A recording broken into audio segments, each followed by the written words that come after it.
Hey guys, we're back. It's day 17 of our hatch. And so we are up to a 10-minute cool at this point when we candle. So since we have to open the incubator, we're gonna go ahead and candle again and show you guys what is going on during that 10-minute break. One of the things that we wanna talk about is egg placement within the incubator. So our eggs are a little bit bigger because they're duck eggs and they are Muscovy eggs, or at least some of them are Muscovy eggs, and so they're a little bigger. So we tend to skip slots in our incubator when we put them in there.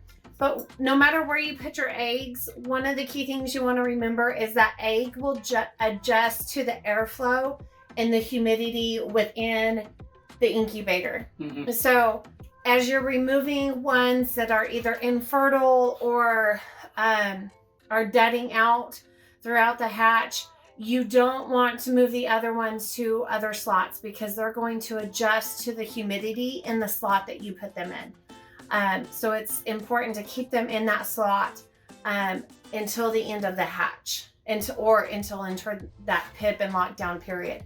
So we're going to open up the incubator and take a look at a couple of eggs. And so again, we're going to turn the lights off for part of this so that you can see what's going on and see what kind of development we have in the eggs. Yeah, which is going to be pretty exciting. You know, at this time in the stage, we're probably going to be seeing movement. You're going to see heartbeat. You're going to be seeing a lot of moving around, fluctuating, so which is a good positive. So like I said, we're on day 17. For mallards, you're looking at a hatch day of about 21, so we're almost a week out of mallard derivative hatch dates. For the Muscovies, we have a little bit longer, so we are getting close. One of the things that we're going to talk about and look at as we get closer to those days is that internal pip where the bill of the duck is breaking through that air sac. And once that happens, we want to put them on lockdown. So we take them off the turner so that we don't run the chance of breaking any legs as they hatch, and they go in an incubator by themselves until they completely hatch out of the egg. So we're going to turn the lights off. We'll grab a couple, show you what we've got going on, and if there's any irregularities that you need to watch for. Hang tight. All right, y'all. So this happens to be one of the very first ones that we're going to pull out. Oh, there you go. You can see that we've got some veins going in there. Let's see if we can see where he is.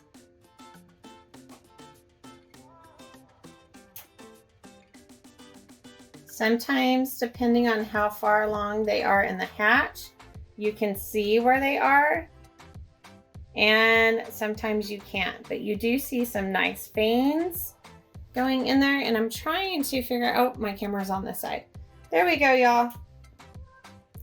So you can see those veins that we're looking for. And he's got some really good strong veins.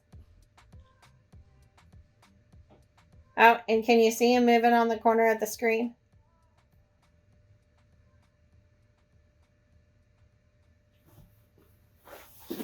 Oh, there he goes. You can see his bill moving right on the corner.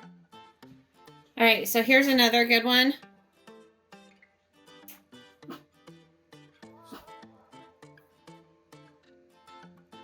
And I apologize, things are different in the camera than they are on my end. So you can see him moving right there.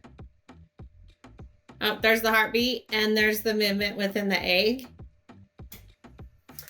So at this point, all of the eggs in the hatch are still viable. So we don't have any that have gone awry yet. So there's nothing too exciting other than looking at the movement within the eggs that you can see.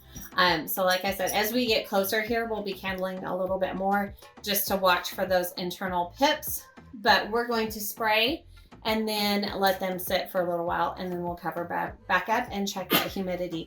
We still want that humidity to be about 55 right now. As we get closer to the end of the cycle, we'll raise that up to about 65.